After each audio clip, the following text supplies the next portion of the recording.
This video will give you step-by-step instructions on how to install a between jambs non-wind-load SteelWeave grille with aluminum guides.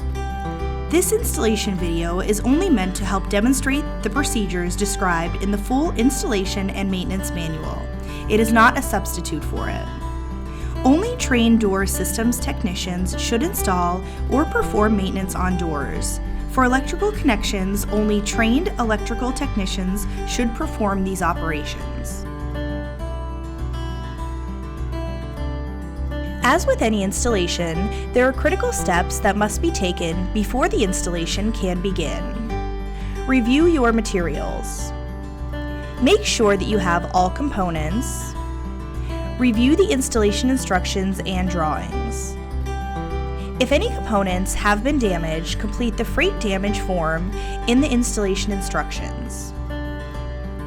This is very important as we are not responsible for any charges incurred through missing parts, operation, or damage due to improperly installed door assemblies. Once you've completed your pre-installation checks, start by checking your job construction drawings. In this video, the non-wind-load SteelWeave grille will be mounted between jambs with aluminum guides.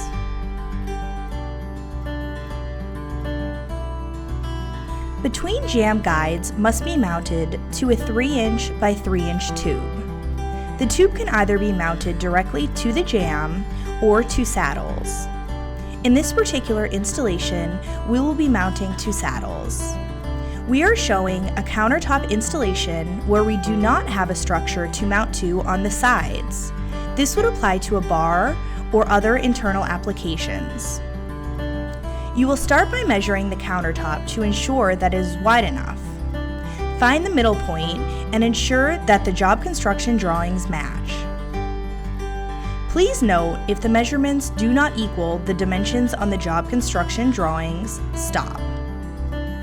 At this point, you want to work with the GC to determine where they would like the grille to close.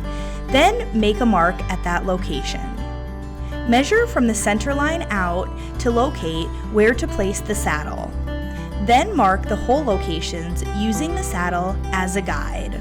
Tip: use a piece of scrap tube to help mark locations for the saddle. Hold the piece of scrap tube over the saddle securely. Then mark the holes for the saddle and mark around the perimeter of the tube. You can now proceed to install the saddle using the provided hardware. Tip: you can once again use the piece of scrap tube to hold the saddle in place while installing. The use of a slip joint is sometimes required when guides are mounting directly to the tubes. In this particular installation, we will be using a slip joint for a between floor and ceiling mount assembly.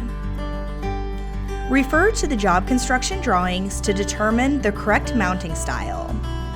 You will most likely receive tubes that are not exactly cut to size. This is so you can cut them to fit in the field when site conditions are more clear. You will start by measuring from the floor to the slip joint. You want to record this measurement. That number is the approximate length that you want to cut your tubes.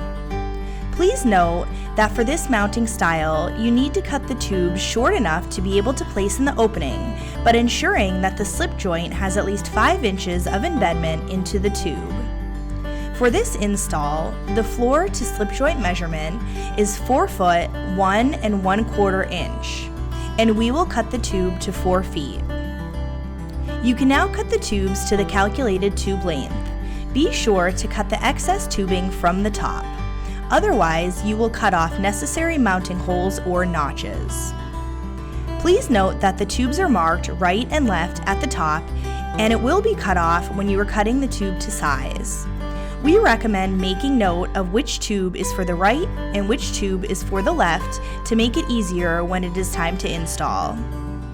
Now you can place the slip joint in the top of the tubes. Next, you will orient the tubes. It is important to make sure that the guides, mounting holes, or notches are facing in the correct direction. You can verify this by looking at the guide drawing on the job construction drawings. Start by placing the bottom of the tube over the saddle. Then stand the tube upright and mark the holes for the slip joint. Then attach the slip joint using the provided hardware. Before tightening fully, check that the tube is plumb. Adjust if necessary, and then fully tighten. If the tube is plumb, you will now add a bolt to secure the tube in place.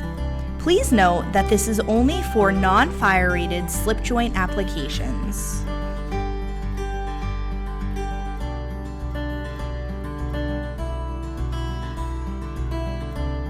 Now we will be installing our guides. Start by removing the bell mouth from the guide. Install the one-piece aluminum guide directly to the tube with the hardware provided.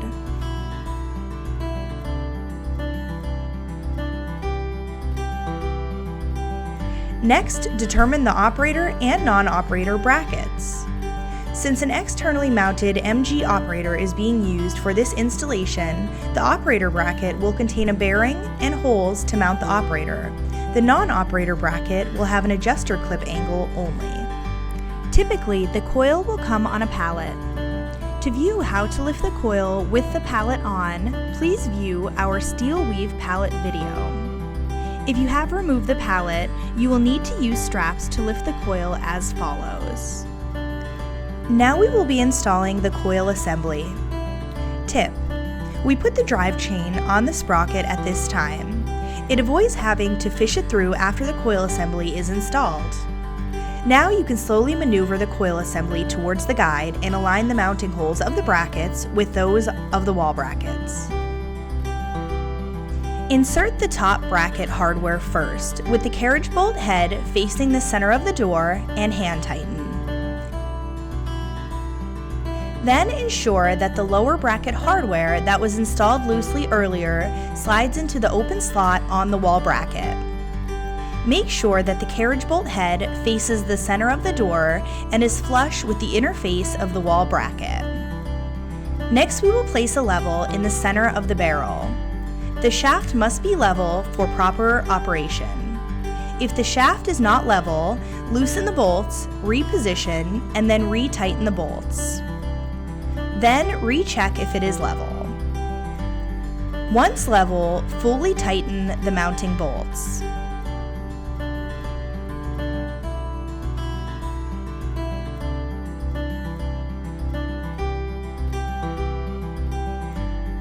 Now it is time to install the operator. Refer to the job construction drawings to determine the specific style of mounting ordered for the unit. We will be installing the operator on this unit, front of coil. Mount and wire the operator as usual. And finally, ensure that the sprockets on the operator bracket are aligned and proceed to tighten the set screws in the sprockets and bearings. Due to the size of this grill, it has a springless barrel. If your door has springs, you would use the adjuster wheel to apply the proper amount of tension at this time. Now you will snip the metal banding to release the curtain and direct it into the guides. Then you will slowly cycle the door about 10 times, watching to make sure that the end locks do not come into contact with the bell mouth or the bracket plate. You also want to make sure that the curtain is wrapping straight. If you notice that the curtain is coning, check to make sure that the shaft is level. If necessary, adjust the shaft laterally using the shaft collar. Now it is time to set the limits. Be extremely careful while setting the limits of your SteelWeave curtain.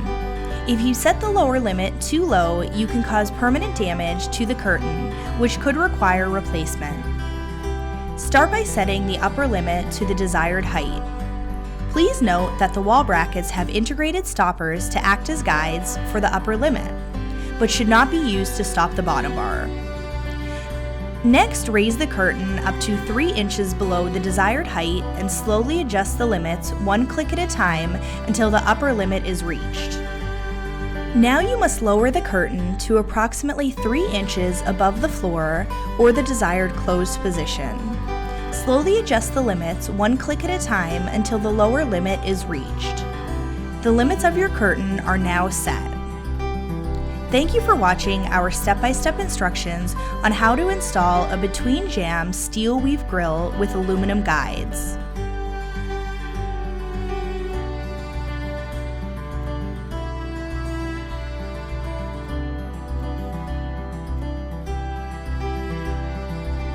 As a reminder, full installation instructions can be found on our Dealer Resource Center or public website. If you have any questions in the field, our support center can be reached at 1-800-233-8366, extension 4799.